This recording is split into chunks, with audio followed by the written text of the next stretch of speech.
ಚೆನ್ನಾಗಿದ್ದೀರಾ? ಹಾ ಪಲ್ಲವಿ, ಚೆನ್ನಾಗಿದ್ದೇನೆ. ಅದೇನು ಪಲ್ಲವಿ, ಇಲ್ಲಿಗೆ ಬಾ ಎಂದು ಹೇಳಿದ ಕಾರಣ? ಯಾಕೆ ಅಂತ ಇನ್ನೂ ಕೇಳ್ತಾ ಇದ್ದೀರಲ್ಲ. ನೋಡಿ, ನನ್ನನ್ನ ಹಿಂದೆ ಗಾಂಧವಾರ ವ್ಯಕ್ತಿಯನ್ನ ಮದುವೆಯಾಗಿ ಇಲ್ಲೇ ಬಿಟ್ಟು ಬಿಟ್ಟಿದ್ದೀರಲ್ಲ. ಹಾಗೆ ಮದುವೆಯಾಗಿ ತುಂಬಾ ದಿನಗಳೇ ಕಳೆದವು. ಅದಕ್ಕೋಸ್ಕರ ನೀವು ಮನೆ ತುಂಬಿಸ್ಕೋತೀರಾ ಅಂತ ಕೇಳಿದೆ ಅಷ್ಟೇ. ಯಾಕೆ ಇಷ್ಟು ಬೇಗ ನನ್ನ ಮರ್ತು ಬಿಟ್ರ? ಮರ್ಯಾದೆ ಹೇಗೆ ಸಾಧ್ಯ ಪಲ್ಲವಿ, ಹೇಗೆ ಸಾಧ್ಯ? ನಮ್ಮಿಬ್ಬರ ಮೈಮನ ಒಂದಾಗಿ ತನು ಮನವೆಂಬುದು ಭಾಷವಾಡುವ ಪುಷ್ಪವಾಗಿ ಆ ಶಿವನ ಸನ್ನಿಧಾನದಲ್ಲಿ ನಾನಿನ್ನ ಕೊರಳಿಗೆ ತಾಳಿ ಕಟ್ಟಿರುವೆ ಎಂದಾಗ ನಾಳೆ ನಮ್ಮ ಮನೆಗೆ ಬಂದು ಬಿಡು. ನಿಜ ನಿಜ ಪಲ್ಲವಿ, ನಿಜ. ಆದರೆ ನನ್ನ ಅಧಿಕಾರದ ಆಸೆ ಆಕಾಂಕ್ಷೆಗಳು ಇನ್ನು ಯಾವಾಗ ಮುಗಿಯುತ್ತೋ ಗೊತ್ತಿಲ್ಲ. ಕಾಲೇಜ್ ಬಿಟ್ಟು ಈ ರೀತಿ ಪರಶುರಾಮನೃತ್ಯ ಕೊಡಲಿ ಹಿಡಿದು ಊರೂರು ತಿರುಗ್ತಾ ಇದ್ರೆ, ಗೂಂಡ ರೀತಿ ಈ ರೀತಿ ತಿರುಗ್ತಾ ಇದ್ರೆ ಅಧಿಕಾರದ ಆಸೆ ಯಾವಾಗ ಈಡೇರ್ಬೇಕು ಹೇಳಿ ನೋಡೋಣ. ಪಲ್ಲವಿ, ನಾನು ಕಾಲೇಜು ಎಂದಿಗೂ ತಪ್ಪಿಸೋದಿಲ್ಲ ಪಲ್ಲವಿ, ತಪ್ಪಿಸೋದಿಲ್ಲ. ಈ ನನ್ನ ವೇಷಭೂಷಣವನ್ನ ನೋಡಿ ನೀನು ಹೀಗೆ ಮಾತನಾಡ್ತಿದ್ದೀಯ. ಈ ವೇಷಭೂಷಣವನ್ನ ನಾನು ಕಾಲೇಜು ಬಿಟ್ಟ ನಂತರ ಧಾರಣ ಮಾಡ್ತೀನಿ. ನೀನೇನು ತಪ್ಪು ತಿಳಿದುಕೊಳ್ಳಬೇಡ ಪಲ್ಲವಿ. ಹಾ ಪಲ್ಲವಿ, ಅಲ್ಲಿ ನೋಡು ಪಲ್ಲವಿ. ಎಲ್ಲಿ? ಈ ಕಡೆನಾ? ಹೌದು ಪಲ್ಲವಿ, ಆ ಹಕ್ಕಿಗಳು ಒಂದಕ್ಕೊಂದು ಹೇಗೆ ಚುಂಬನ ಕೊಡ್ತಾ ಇವೆ ನೋಡು. ಅವುಗಳಂತೆ ನಿಮಗೂ ಕೂಡ ಚುಂಬಿಸುವ ಆಸೆನಾ? ಹೌದು ಮತ್ತೆ. ಹಾಗಾದ್ರೆ ಬೇಗ ಬಾ, ನನ್ನ ಕೈ ಹಿಡಿದು ಹಾಡಿ ಕುಣಿದು ನನ್ನ ಜೀವಿತಕ್ಕೂ ಬಾ.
ಬರ್ತೀನಿ, ಟಾಟಾ. ಹಾ ಸರಿ ಪಲ್ಲವಿ.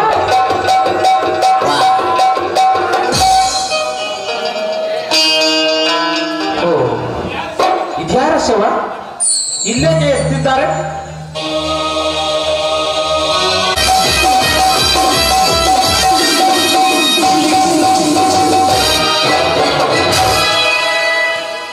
ಏನೇನು ಸರ್?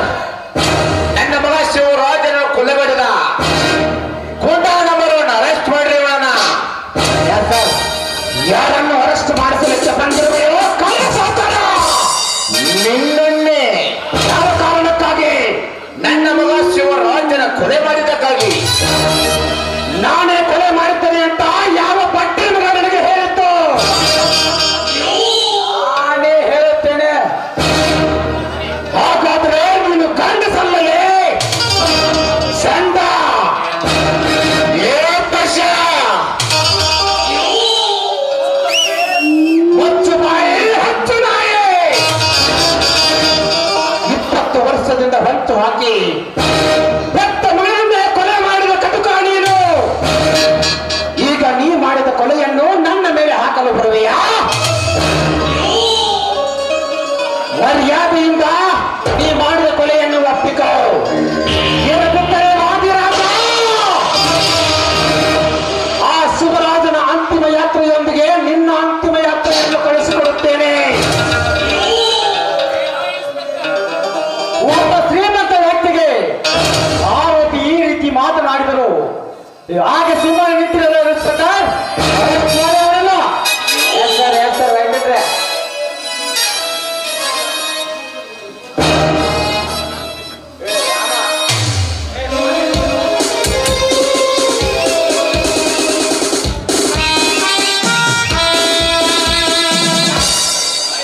ಸಾಹೇಬ್ರೆ, ನನ್ನ ತಮ್ಮ ಏನು ತಪ್ಪು ಮಾಡಿದ್ದಾನಂತ ಇವನ್ನ ಅರೆಸ್ಟ್ ಮಾಡ್ತೀನಿ. ನಿನ್ನ ತಮ್ಮ ಏನು ಮಾಡಿದ್ದಾನ?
ಯಾವುದು ಸತ್ಯ ಯಾವುದು ಅಸತ್ಯವೆಂದು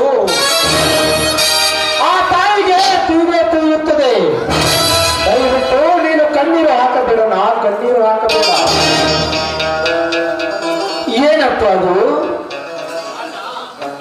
ಅಣ್ಣ, ಒಂದು ಮಾತನ್ನ, ಇದೇ ಶ್ರೀಮಂತರ ಮಗಳಾದ ಪಲ್ಲವಿಗೆ ನಾನು ಮನಸಾರೆ ಸತಿಯನ್ನು ಸ್ವೀಕರಿಸಿ ಶಿವನ ಸನ್ನಿಧಾನದಲ್ಲಿ ಮಾಂಗಲ್ಯ ಕಟ್ಟಿದ್ದೇನಣ್ಣ, ಮಾಂಗಲ್ಯ ಕಟ್ಟಿದ್ದೇನೆ.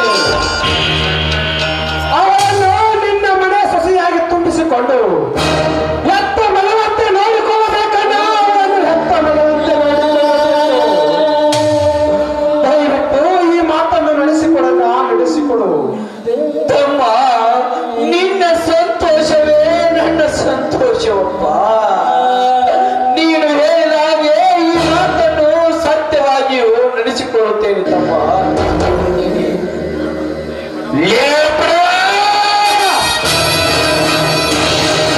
ಯಾರನ್ನ ಕೇಳಿ ನನ್ನ ಮಗಳಿಗೆ ತಾಳಿ ಕಟ್ಟಿದೆಯೋ, ತಾಳಿ ಕಟ್ಟಿದೆ. ವಾದಿರಾಜ, ಅದನ್ನ ನಿನ್ನ ಮಗಳ ಪಲ್ಲವಿಯನ್ನೇ ಕೇಳಿಕೋ. ಏನಂದ್ರೆ ನಿನ್ನ ಜೀವದಿಂದ ಉಳಿಸದೆ ಬಿಡಲಾರೆ. ಯಾಕೆ?